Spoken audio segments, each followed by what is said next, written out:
다들 한국 최초의 구축함을 광개토 대왕함으로 알고 계시죠? 악천후 상황 시운전을 할 때 외국인 기술자가 안전 문제로 출항을 거부해 격실에 넣어두고 출항해야 했던 시절, 시험평가 도중함의 밸런스가 안 맞아 시멘트를 부어 밸런스를 맞추었던 시절, 그 낮은 기술력으로 기어코 만들어낸 한국형 구축함이 있는데요. 바로 울산함입니다. 울산함은 호위함으로 알려져 있는데요. 울산함은 한국형 구축함으로 개발돼 구축함 한 번인 900번대를 받았습니다. 정확히 한 번이 951번입니다. 광개토 대왕함은 971번이지요. 간단하게 한 번을 정리하면 200번대는 고속정, 700번대는 고속함과 초기함, 800번대는 호위함, 900번대는 구축함입니다. 고속정과 고속함으로 나뉘는 건 참수리정은 500톤 이하의 정급이고 윤영하급 고속함은 500톤 이상의 함급이기 때문입니다. 구축함 한 번인 900번대이면서 호위함이 됐습니다. 국방일보에 따르면 울산함은 만재 2150톤으로 1980년에는 3400톤급 구축함 충북함도 있었으니 구축함이 되는 게 그리 이상한 일은 아니었는데요. KDX 차기 한국형 구축함 사업 이전에는 대내적으로 구축함이라 불렀습니다. 한국의 전함 건조 기술을 몇 단계나 상승시킨 전함인데요. 소형 고속경비정 기술만 보유하고 있던 한국이 2000톤급을 생산하면서 얻은 기술력이 해군 현대화의 기틀이 됐습니다. 기본적으로 많은 부분에서 부족한 울산함이었는데요. 특히 핀 안정기가 없어 초기함보다 흔들거려 승조원들의 고생이 심했다고 합니다. 핀 안정기는 날개처럼 생겼는데요. 배가 오른쪽으로 기울면 오른쪽 날개는 올라가고 왼쪽 날개는 내려와서 양력을 발생시켜 배의 흔들림을 완화하는 장치입니다. 대형함들은 횡동력 감쇄 장치가 배의 중앙에 장착돼 핀 안정기를 타지 않는데요. 횡동력 감쇄 장치는 탱크에 물을 이용해 배가 기울어진 반대 방향으로 물을 보내 흔들림을 완화합니다.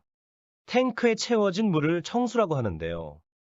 출항 시에는 가득 채워서 나가지만 입항 시에는 항해 동안 식수나 샤워 등으로 사용해서 탱크에 물이 줄어듭니다. 하나 놀라운 사실은 추진 체계가 광개토 대왕급과 동일합니다. 최대 속도가 36노트 시속 63km였는데요. 구축함이 간첩선을 잡아야 했기 때문입니다. 그래서 주포도 노출갑판이 아닌 2층 높이에 달려 있습니다. 그렇게 시작한 호위함이 31년 뒤 인천급 호위함으로 진화합니다. 바다에서 큰 함포로 전투하는 시대에서 미사일과 어뢰로 전투하는 시대로 변하면서 한국은 전함들의 변화가 필요했는데요. 그래서 등장한 것이 KDX 차기 구축함 사업과 FFX 차기 호위함 사업입니다. 차기 호위함 사업은 기존의 호위함과 초계함, 총 28척을 대체해 26척을 건조할 계획인데요. FFX 배치 1 6척, 배치 2 8척, 배치 3 6척, 배치 4 6척입니다. 현재 배치 2까지 완료되어 총 14척이 진수됐습니다. 호위함들은 도시명을 한 명으로 붙였는데요.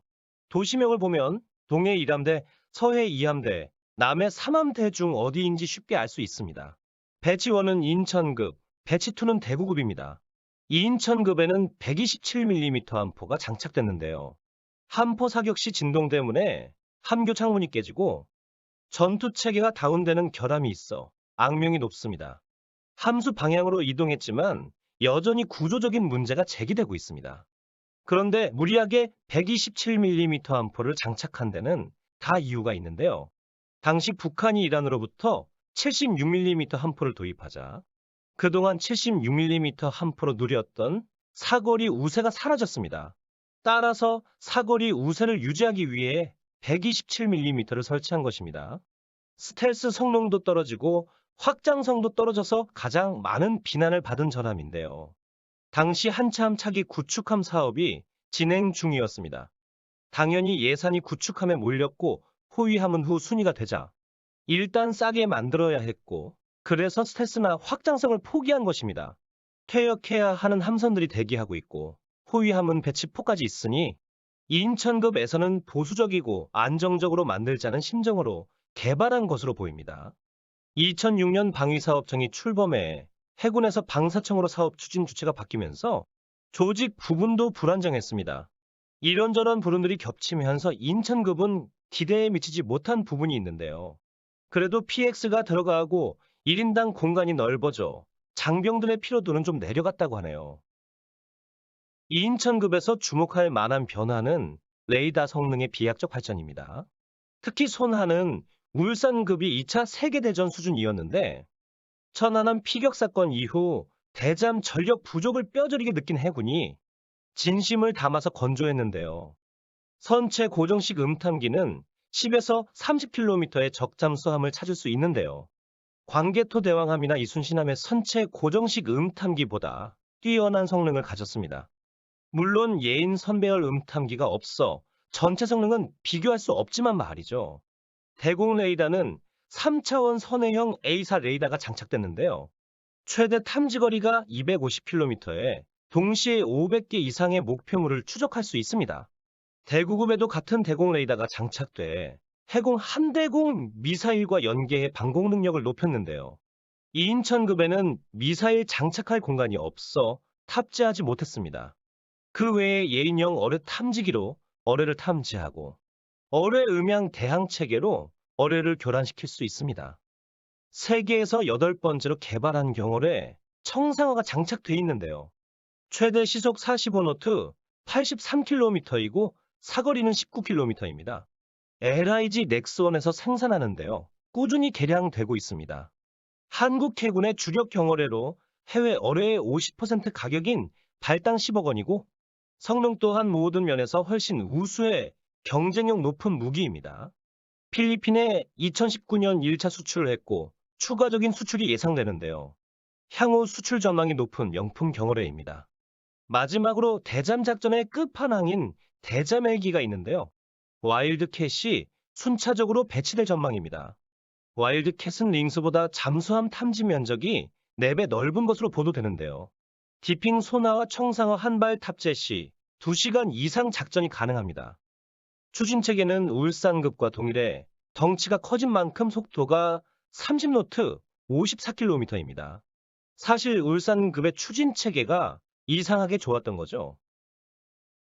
인천급이 개발 시기가 안 좋았다면 대구급은 조선 불황으로 정부의 적극적인 추진이 있어 좋은 시기였는데요. 의욕이 과했는지 지나친 무장으로 승조원들의 근무 환경은 인천급보다 불편해졌다고 합니다. 스텔스 설계, 대공, 대잠 모든 면에서 인천급에서 가졌던 불만들을 잠재우기 충분한 성능을 가지고 있는데요. 스텔스는 이순신급부터 이어져 온 설계를 채용했고 크레인 및 각종 발사관 등이 가리망대에 수납됐습니다. 엑스폼 설계를 대구급 함교 부분에 적용했는데요. 함교 너비를 넓히는 장점과 레이더 반사 면적을 줄입니다.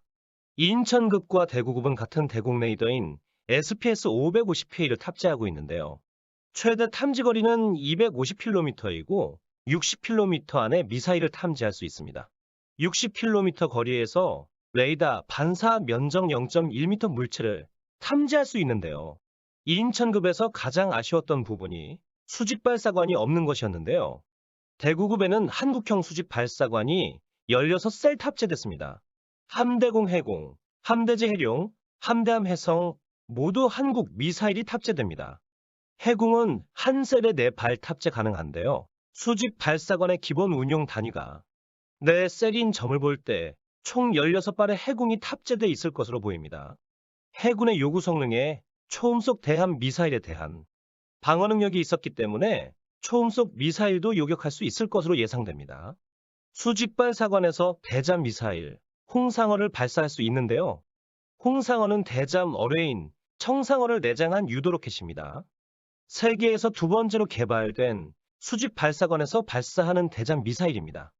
수직 발사관에서 발사하는 만큼 전방위 공격이 가능하고 마하 2.2의 속도로 날아가기 때문에 적 잠수함이 피할 시간이 없습니다. 총 1,000억 원을 들여 개발한 만큼 정확도도 높습니다. 홍상어 사거리 19km, 청상어 사거리 12km를 더하면 31km 이상 거리에서 잠수함을 공격할 수 있습니다.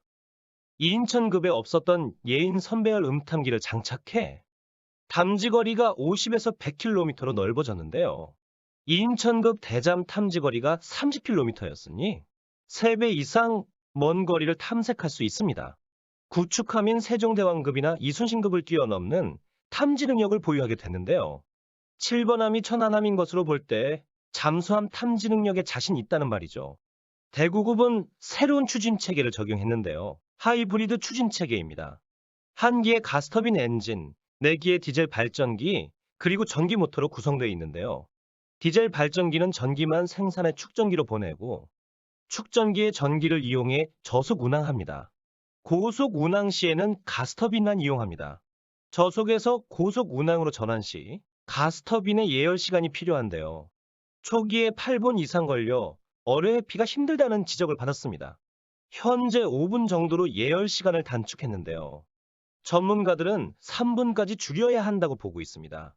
저속 운항 시 전기만으로 운항하기 때문에 소음이 적고 따로 전기를 생산하기 위해 디젤 발전기를 돌렸던 방식에 비해 경제성이 높아졌습니다.